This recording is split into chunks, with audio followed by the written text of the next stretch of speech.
জন্মাষ্টমীর সন্ধ্যাবেলায় যেহেতু পুজো হবে, তার জন্য আমি বিকালবেলার দিকে আবারও শুদ্ধ জামাকাপড় পরে ঠাকুর ঘরে চলে এসে সমস্ত ঠাকুরকে আমি মালাগুলো পরিয়ে দিচ্ছিলাম একে একে করে।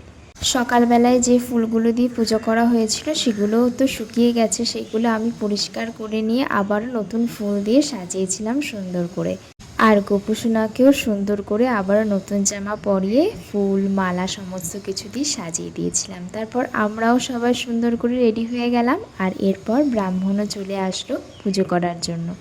উনি এসে ওনার মতো সমস্ত কিছু গুছিয়ে নিলেও, আর ততক্ষণে আমরা রেডি হয়ে বসে পড়লাম। পুজোও শুরু হয়ে গেছিল। তোমরাও ভোগ দর্শন করে নাও। এই ভোগগুলো সমস্ত কিছু আমার মা নিজের হাতে বানায়, এমনকি ফলটা অবধি মা নিজের হাতে কাটে। আমরা শুধু একটুখানি হেল্প করে দিই, তাও মায়ের প্রয়োজন হয় না, তাও একটুখানি করে দিই, এই আর কি। প্রতি বছর জন্মাষ্টমী পুজোতেই আমাদের বাড়িতে যজ্ঞ হয়, এবারও তার অন্যথা হয়নি, এবারেও যজ্ঞ হয়েছে। আর যজ্ঞের জন্য ব্রাহ্মণই সমস্ত কিছু সুন্দর করে উনি গুছিয়ে গাছিয়ে নিয়ে নিজেই সমস্ত কিছু করে নেয়। এদিকে যজ্ঞও হচ্ছে আর আমরা সবাই বসে বসে যজ্ঞ দেখছিলাম। আর এরপর যজ্ঞের ফোঁটা সবাই নিল। এরপর আমরা অঞ্জলি দিয়ে নিলাম, আর তারপর ঠাকুর মশাই আরতি করছিল। পুজোতে বসেছিল প্রায় 6:30টার সময়, আর পুজো শেষ হয়েছিল প্রায় 9টার সময়। এভাবেই কাটালাম জন্মাষ্টমীটা। রাধে রাধে।